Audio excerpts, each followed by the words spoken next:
Dan Illman, Ashley Mailloux, taking a look at race number 5 at Del Mar on Saturday. 2-year-olds taking center stage in this one to kick off a 50-cent pick 5. We're going a mile on the turf for the grade 3, Jimmy Durante, and it's a pretty wide open field of 2-year-old fillies. 11 entered the Jimmy Durante, and Ashley, you have a little bit of everything. You've got 2 European invaders breaking from the inside 2 posts, horses shipping from the East Coast, a couple of good local ones as well, even a stretch-out sprinter in good form. You also have a couple that have faced male rivals in their last one, or even the case of Go with Gusto, last several tries in her career. So I think that spices things up a little bit. I think overall, this is, to me, in my opinion, one of the best betting races on December 2nd at Del Mar. I just think there's a lot of directions to go here, and you can make a case for easily probably 5 or 6 runners in the field.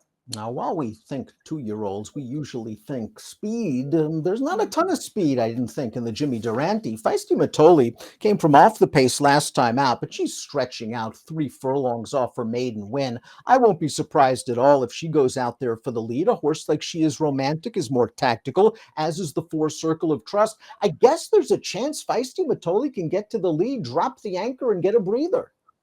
I think so. I think there is a chance for that. I still think even with a breather, do we know she can go a mile? I'm not necessarily convinced on paper. I just think, though, as you've mentioned, if she catches a breather, could she at least get a piece? I think that is maybe a scenario that is plausible and certainly has a good probability of happening. I think looking at some of the other horses in here, I thought Circle of Trust and Mo Fox Given, they are 2 that could be close to it, just knowing, at least in the case of Mo Fox Given, the race that she exits, they did go pretty quick to the opening half, and she was forward in that event. And then Circle of Trust, who's 0 for 2 as a maiden in this field, but technically crossed the wire first last time out. She's shown a little bit of tactical early foot as well. So I think a lot of horses will be maybe trying to press Feisty Matoli, but this one should certainly have the shot to take the lead early if she wants to. Of course, horses with no pace data are the 1 and the 2. Why? Because they're coming in from overseas. The 1 is Miss Brightside, a debut winner in Ireland. She looked green that day winning that race. She also won very easily, and she has a little bit more experience than it looks on paper. She won a barrier trial leading up to that race, so she is coming off a bit of a layoff, but she's with Phil D'Amato, and it doesn't get much better than that as it pertains to turf horses in Southern California. Well, I think that's a big thing in the last couple of years. We've noticed Phil D'Amato's gotten a lot of more of European imports and, connections, either deciding to privately sell or send their horses stateside because of his numbers on the turf. When we go back to the summer, you think about Del Mar, how good he was with his runners. I mean, people are taking notice of that. So she finds herself in the hands of a barn that does very well with these sorts of situations. But for me, just one race under her belt, a lot can go wrong in that first start in North America. And I think depending on the price is when I would start to really question where I'm going to use her in my tickets. You make a good point. A lot of these European horses often break slowly from the gate. If she does here, she could really be stuck behind horses. She's also stretching out for the first time. And going over the horses she faced in her debut, only 2 of them came back to actually even hit the board in their very next start. So she's getting a class quiz as well. Antifona is the number 2. This horse has a lot more experience. She's already started 7 times this year in France. Maybe not against the top competition in recent starts, but certainly with an excellent trainer now in John Sadler. Yeah, she's obviously more seasoned than the other former Euro runner, and I think that the big thing with her is now she's going to have to go from 7 furlongs to a mile. But I like her last 2 efforts. I think she's shown a little bit of promise and a little bit more improvement on her side. And the one thing I will say, though, when you look at the John Sadler barn, we're talking about 0 for 12 with these first starts in North America, and these are horses that I think if you like them for whatever reason, you start to wonder, maybe you use them in the exotics and you don't use them on the top spot. You take a wait and see approach, which is what I'll do. The number 3 is Yata. This is a daughter of Yoshida, who exits pretty good performance for Graham Motion at Keeneland. Now, there wasn't a ton of pace for Yata in this race, and she ended up getting wired by a long shot. She's a big, long, striding filly. She's going to actually turn back in distance here. She has won at a mile in the past, though, over the demanding Kentucky downstrip. To me, she's the kind of filly that needs a little pace help, but she was reaching for the wire here despite being a bit compromised. And she's been consistent, Dan. We can't take that away from her. I don't know if her numbers are necessarily quite the level of a couple others in here, but I thought all in all, this was a good performance. We know these allowance events at Keeneland, they can be quite difficult. And prior to that, she raced a decent third in the Salima. It was a big field this year. There was 10 runners in there, so she had those 9 opponents. And, to me, looking at her trajectory, going to the Salima, knowing that kind of the horses that Graham sends there in terms of fillies, must think that she does have some promise. But I just wonder also, she's a 2-year-old. Are we going to see her best maybe next year as a 3-year-old? Circle of Trust is the number 4. It's her 3rd lifetime start. It's her 3rd different jockey. Joel Rosario takes them out, and she looks like a very difficult filly to ride. She gets a little bit eager. She pulls hard. In her 2nd lifetime start, she was pulling on the backstretch, and she advanced into the teeth of a fast pace. Now, Frankie was kind of interested in hemming in another horse in here, Blue Oasis. It worked out, or at least until the stewards made their call. Circle of Trust finished first. I thought this was a nice step in the right direction. Yeah, regardless of how you feel about the call here made by the stewards, I think the big thing is she turned a corner. She certainly improved in her 2nd career start. She, as you mentioned, kind of the race riding maybe from Frankie ends up costing her in that spot. But I just liked what we saw from her. I think in terms of the pace in that race, it was moderate. She is going to have to face Blue Oasis again, who we'll talk about a little bit later, is another one that's improved with every single start. But an interesting one, also trained by Phil D'Amato. The number 5 is She Is Romantic, and she scored last time out. Her first race around 2 turns. I have a feeling it's going to be a lot more route racing in her future. She sat just off the pace. She's pretty game to get her nose down on the wire. She beat 2 next out winners, and she continues to improve in each and every start. She likely has to take another step forward here. Yeah, it's been interesting. Her trips have been really similar. Last time out, she split this field mid-pack early on and made the late run because she had that clear run towards the outside. But I agree. I think the big thing is, yeah, she's got the similar trips, but she just seems to be better at a longer distance. I don't think she necessarily loved the dirt 2 starts back at Del Mar, but my main knock against her is her just numbers aren't as competitive as other fields, horses in this field, I should say. She had a 59 by her last time out. Several others are at least in those upper 60s, low 70s. The 6 is Mo Fox Given, never off the board from 3 lifetime starts, and certainly tested in her first try for trainer Leonard Powell. They ran her against the boys in the Cutter Gold Mile. It was a very fast pace. She was up close to that pace, and all things considered, she hung in there pretty well for 3rd. I think she could stay close to a more moderate pace this time around and save more for the stretch.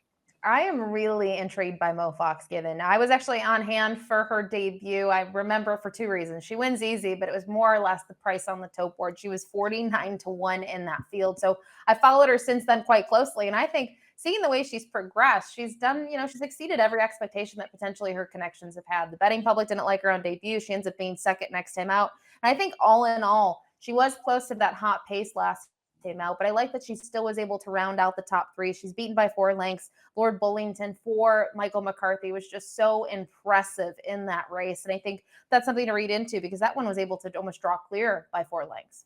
Blue Oasis, the number 7. We'll get to Lady DeBerry in a minute. Blue Oasis, the number 7, has yet to finish first, but we saw her finish 2nd and be placed first via disqualification. And when you watch that race, it seemed like she was just in between horses from the backstretch all the way into the lane. Once she got to the outside, she finished with some interest, and it was a good performance for her. She's another one that continues to step forward with each and every start. It'll be interesting to see how she copes with better competition. Her debut really wasn't bad when you kind of look at it closely. She ends up getting the lead and surrenders late to finish 5th, beaten by 2.5 lengths. And then you look at her next time out, they changed the tactics. She's dead last early on in that first start off the layoff. She really isn't able to do too much from there. She only misses by 2 lengths, but I think all in all isn't able to do much. And I think we saw a different performance from her last time out because once again, the tactics changed. We saw her more forward, similar to the debut, and it worked well for her. And she technically ends up getting the victory. Here's the Chad Brown train number 8, Lady DeBerry, who made her debut on dirt at Saratoga and just had the misfortune of all the fillies to tackle. She tackles Just FYI, who's going to be the 2-year-old champion. Well, Chad Brown regrouped, sent her to turf here, and she ran well in this spot, Ashley. She sat off a pretty solid pace, but she just blows by everybody in the stretch. Yeah, and the betting public noticed, right? She took no love at Saratoga on the dirt, and she takes a fair bit of respect here at Keeneland on the grass. And I like the way that she's going to finish up this race. I think she's striding home quite nicely in the end. She's clear in there. She cruises to a win. She gets a nice number for the effort. And now you have to think 2nd time off that freshening. This is an angle that works well for Chad. And, well, again, it's Chad on turf. Go with Gusto as a maiden. She was disqualified out of her career debut. She's probably one of the most accomplished maidens, if not the most accomplished maiden in the entire country. Not only is she grade one stakes place, but all three of her prior starts have come against males, including this effort in the Gold Mile at Santa Anita last time out, and she's just unlucky here. She's in behind horses, and this is just a young 2-year-old making only her third lifetime start against a group of males. She finishes well to be second. That is one thing about Mark Casse. He is not afraid to take 2-year-old fillies and take them against the boys. And that is something he did here. And I think a lot has to do with, if you look at the summer stakes, the equivalent for the females, he's got so many 2-year-olds on the grass, he has to split them. And he usually just picks the better ones that he thinking that can handle the male rivals. And it's been her every single time now. I thought the replay we showed, she raced very well considering the trip that she got. And, I know she's a maiden, but her races, to me, they're all very, very strong, and you wonder if now she can put it all together. The number 10 is feisty Matoli, who might get to the front, stretching out 3 furlongs off this victory, going 5/8 of a mile at Del Mar. She broke very sharp in this race, but came to hand nicely and settled in the second flight. When it was time to go, she angles 3 wide into the stretch, and once she switches over to her right lead right there, it's all over. She's very game to hold off the closer after chasing that fast pace. It's all about distance. We know her sire was a crack sprinter, but maybe, just maybe, as you mentioned in the open, she can get a piece at the very least if she's able to relax up front.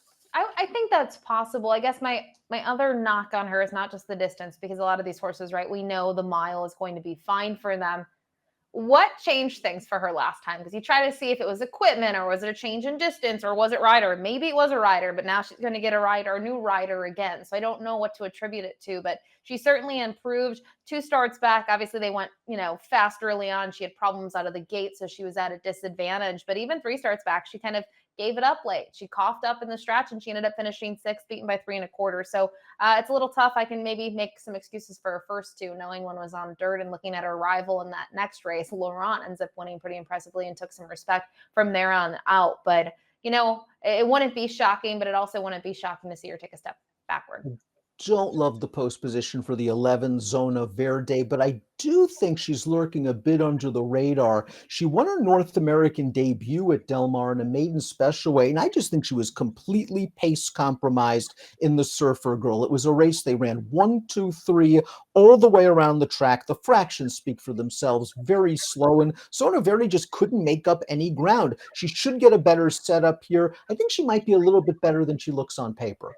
I think so too. I like that you pointed out last time out, the fractions kind of said it all. They went slower in that race, and she was just further back than she was 2 starts back. So I think that kind of, worked against her. And as you mentioned too, kind of the order of finish there, that says it all. So I'm very curious about her. Obviously, Phil D'Amato has several chances in this field, but you're going to have to hope that she's able to work out a trip from post 11, able to save some ground and maybe tuck in mid pack and do something similar to her maiden score. Let's take a look at our top picks for the grade 3 Jimmy Durante, race number 5 at Del Mar. Lady DeBerry, I have a feeling is going to turn out to be a decent one for Chad, because it looked like she was working well going into her debut. She didn't take any money. She was facing a very strong horse, obviously. The last race speaks for itself. Chad's looking for, I guess, a big day Saturday at Del Mar with several chances throughout the card. I just think what we saw last time out was as a much improved performance, handled the turf nicely. And we said it's Keeneland. I think there's a lot to like about her. But you can see, I kind of like your pick as well, Dan. I think this is an interesting one. Circle of Trust, one of several for Phil D'Amato. Still raced very well last time out. Yeah, I think she's a scopy filly. She seems pretty sizable, looks like she's growing into herself and learning with each and every start. She's also pretty tactical. She doesn't have to come from far out of it. So I'm curious to see what we get from Circle of Trust. But we're both sort of leaning on the 4 and the 8. Ashley's going 8, 4, 6, 9. I'm going 4, 8, 10, 7. It's the grade 3 Jimmy Durante. Nice card at Del Mar on Saturday. Best of luck.